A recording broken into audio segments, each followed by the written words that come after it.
Okay, so last we talked about our texting assignment, our typography stuff. We talked about getting some quotes. So one of them was a movie quote with a piece of text or a piece of audio that would go along with it. Okay. After you've gotten that piece of audio, the next step would be to start designing what you want it to look like. YouTube or Google is a great resource to see just different designs, different layouts, different ways other people have done it if you're kind of at a loss for how do I create something. So typography, movie quotes, look at images, and then you can pretty much go through the list here. Because we are working in a widescreen format, something that they have as a poster is not going to work for what we're doing. We have to reformat or create our stuff so that it does fit within that realm. I also found this one, which was pretty cool. What's this guy's name? Way at the top. Ian Simmons. And he does these movie quote typography things, which are pretty neat. I'm going to jump down to, I think, maybe that one could work. I'm just going to use one of his as an example of where we would take that first part of this assignment, okay? So after we have a movie quote, we have the audio, those two things will work. Then we're going to jump over to the storyboards, and we're going to start laying out what we would want these to do. So on our title cards, we had different layouts of different ways we're going to put the text. On our page transitions, we have different examples of page transitions. These ones you can treat more like a storyboard for the first quote, okay? So now that my tablet is working, it was kind of acting funny. I'm going to go to this first box here, and you don't have to draw out the actual words. If it helps, definitely do it. But let's just say you have just some general idea of where these things are placed. Right, this, I think there's that up there. That's supposed to be a bigger one. And then this, and then that. Okay, and then there's a couple ribbons underneath. So that's the end result here. And then looking at these other ones, I could animate how, or just show how each one's going to come in. There's no one way to do this. You could start off with a blank screen and then just show each one coming in. Or like I like to do, here's the end product, and then here is how each one is going to animate in. Or different variations of how they could animate in. So either way you want to do it, I'm more concerned with you having a plan than you following one exact plan that I do, okay? So in this case, here's the end result. So in this one, let's say that I scaled each one of these things up. So I'm just animating, you know, here's that first one. That one would get scaled up. And then we would have this one. Maybe that would slide in. And then we would have this one. And maybe that one would slide in this way. And then we have this other one on a banner that's here and there. And again, maybe these would slide in that way. Just like our title cards, just like our page transitions, we don't want to go too crazy with scales, opacities, rotates, all these different things kind of stacked on top of each other. It should be something that is kind of fluid and flows. Someone looking at this could see what we have and read it just as easy as we're displaying it. If there's too much going on, it's very difficult to see that thing moving. So here's one iteration of how that could animate in. Another iteration of it could be just everything just scoots in like this. So it comes in like this, and then the next one's here, and then that would come in from the bottom, and then the next one would come in. Oops, that's the big one. Also from the bottom, and so on, okay? Now, your design should kind of dictate some of that stuff. So something like this, I also have these lines in here that would also have to be animated. I also have this banner here that would also have to be animated. So I have to consider how each one of these items will be animated eventually at some point before I get into the software. So for something like this, I'd most likely just animate each one of these words kind of falling in and probably coming from the right side. So I would do all those moments will be lost in time. Oops. And then like tears in rain. And I would have this banner kind of wiping in from the right, but the words falling in from the, wiping in from the left, but the words falling in from the right, okay? And at the end, I would say Blade Runner, and I'd put that in there. You could also do, where was that other one further down? Stuff with graphic in it, something here. This is not something we would do straight in After Effects because After Effects doesn't have very good text manipulation tools. Basically, you can type text, you can type paths, but it's not really designed for fancy text, fancy graphics. So something like this I may draw in, let's say, Illustrator, and then bring this into After Effects because I want to make sure that I have this. Just like I talked about on the title card one, if you have a graphic that you want to animate, each one of those pieces has to be on a separate layer. So for this clock, if the clock back or the clock face is on one layer and each hand is on a separate layer, then that would be fine. I could animate the hands separately and then make sure the clock face doesn't move. I could also go into the text tools in Illustrator and draw out a pretty decent way of how he drew out the word time machine kind of wrapping around. And then again, I would have to think about how I'm going to animate the word time machine coming in. Do I want to do time machine as one word coming in? Do I want to do T-I-M-E? Do I want to have it come up? Do I want to have it come out of something? So you have to look at all of these different features as to how you're going to animate it. I'll scoot down to the next one. And the same thing here. I want you to hit me as hard as you can. So this one, I may just do like scaling for this. This is a very bold, it's a very direct thing. So I may say, I want you, and just have those kind of like scale up quick, like do, do, do. And then two, hit me, like those two things could come in from the side, boom, boom. And then as hard as you can, just kind of like scale up really quick, okay? So those are things that I have to decide on how I want them to be animated into that. And that's what your first row of boxes could be. If you want more, that's fine. I want at least one row for each one of these things that we do, okay? So one row for the first quote, showing your different ones. For the second one, what was the second thing that I wanted? Inspirational quote, right? Okay, so same thing. And you'll find, why I typed inspirational quote, I just wanted quote typography. Something like this, we are not going to be animating it fancy like that. Something like this, we're going to be animating as a straight sentence, okay? Something that, let's say we had a video, and at the end of the video, we wanted just a simple quote that would be there at the end, okay? So something like this is not what we would do.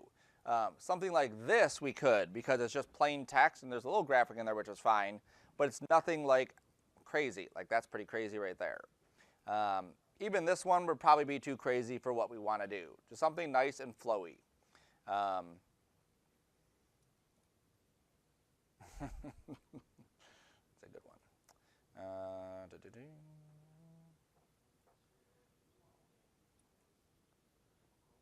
Yeah, whatever. All right. So with this one, what you're going to do is just lay out different ways that you're going to put that text on there. So if you had a quote, are you going to lay it out like this? Oops. And then like that, let's say you had a longer quote, you need to break it up into 2 lines, and then you'll have the author's name down here. Are you going to do it as 1 line? This one's going to probably be the simplest kind of layout that you would have. And then the author's name here. Or you're going to have the author's name up here, and then the quote down there. Okay, so not very many iterations in this one. It's basically just a quote with a line, or with the title there. That one should be the simplest one. Don't worry about the animation process of this. You don't know that part yet. When we get to that part, you'll see how to do that part, and you see the different iterations that we can come up with for that. Okay, so you have different lines of different ways you're going to do that one. And then the last one was oops, a small word, right? A script word. That's what comes up. Fancy. I don't know if anything will come up. There we go. So with this one, you're going to be worried more about the fonts that you're going to be utilizing for this. Okay, so find a good font that you want to use, and we talked about that before. Let's say that I'm using the word design here. Right, like this. Like that. All right, so there's my word. And then I have to, again, dictate how this is going to come out. So that's going to be one part of my animation. So that'll be, let's say, number 1. And then number 2 would be this. And then 3 might be that. And then 4 will be the dot. Okay? So that way I know this is how I'm going to be animating this one. In some cases, I may want different things to happen. I may say, okay, if I have this come down, it would be kind of cool to also maybe trail this with a little bit of, I forgot that in Photoshop, I'm in 2019, the undo key has been changed. I may want to add a little bit of flair to these things. So as it comes down like this, I may have like a little bit of a line or an accent that would follow it. Same thing here, as this comes around, I may also want to add these little like swooshy type things here that would be also on top of that. And then the same thing with this. I may have little swooshes here, swooshes there. I may want to animate each one of these pieces separate. So this would animate, then this would animate, then this would animate, and then this would animate. Or this, and then this, and then this, and then this, and then this, and then this, and then that, and then that. Okay? So that will be the last one, is just how you want to animate that last piece. And then if there's any accents or anything else you want to add to it, if you've ever seen any of those really cool scripty things where it's not just like the word being written out, but there are these lines that kind of follow it and flow along with it. It's a really nice way to do that. Yes, sir. It should be a script font because we're writing it out. If you do something blocky, it's not as fun, okay? Now also keep in mind, if your text goes over another piece, that will dictate how you're going to be writing your word. So like this one, if I'm going to do this one where it goes like this with the E crosses itself, in After Effects that will dictate the method that I have to use in order to get that to look good, okay? If I have something where I don't want to use that method, then I would have to do this where I have one letter or one part of this that goes like this, and then another part that would go like that, and then we don't see it, but it would actually be connected, okay? So basically we would have to go into Illustrator and break up each one of these letters, so anytime they cross, we have it separated so that it's a separate shape altogether. So something like this is one shape. Let me go down here so we can see this better. So that's one shape. Imagine that these connect. So then this would be, let's say right there. And that would be another one, probably going into the G. It'd probably come up like this, and then the other part would come in like that. And then another part would come in like this, and then it would cut, and it would go like that. And then that would be a separate piece, oops, like this. So all of these can be separate pieces, or may have to be separate pieces, depending on the method we use. Now, what that will dictate, or what that will allow us to do, is do things like vary the thickness of the line. We may have a piece of fancy scripted text. We may not want it to be the same consistency the entire time. Looking at this one, you can see that this is not the same consistency. This is thick areas and thin areas inside here. This would have to be done differently than something that is the same exact weight the entire time. I'm probably not going to find any right away, but yeah. This is a cool one too, because this one is already, it's scripty, but everything's already broken up into individual pieces, okay? So something like that could work as well. If you want to add a graphic in there too, that's definitely something you can do. Here you go. There's more of the accent type stuff. So as this was written out, you can see the accents there, okay? So look around and see. You may have something that you want a specific font, or you want to look a specific way. You're able to do that as well. Cool. And then the last step of all of this is to then start looking at colors. For this one, and this one, you have basically 3 different palettes that you have to find. They can flow. They can be a similar color palette for each one, but they don't have to be, okay? Here I may decide to use blues and yellows. Here I may decide to use reds and pinks, and here I may decide to use blacks and whites, okay? There's no specific formula for what each one has to do. Your word should kind of dictate that. If I'm using something from Fight Club, most likely I'd want to find something that matches a Fight Club color scheme, okay? If I'm using something from Matrix, I would want to grab something from Matrix color scheme, right? So here's Matrix colors, boom. So I'd grab something like that. Not that green one, it's too much, okay? So by Wednesday, you should have this so that you can start right away when your other stuff is done. Questions on that part?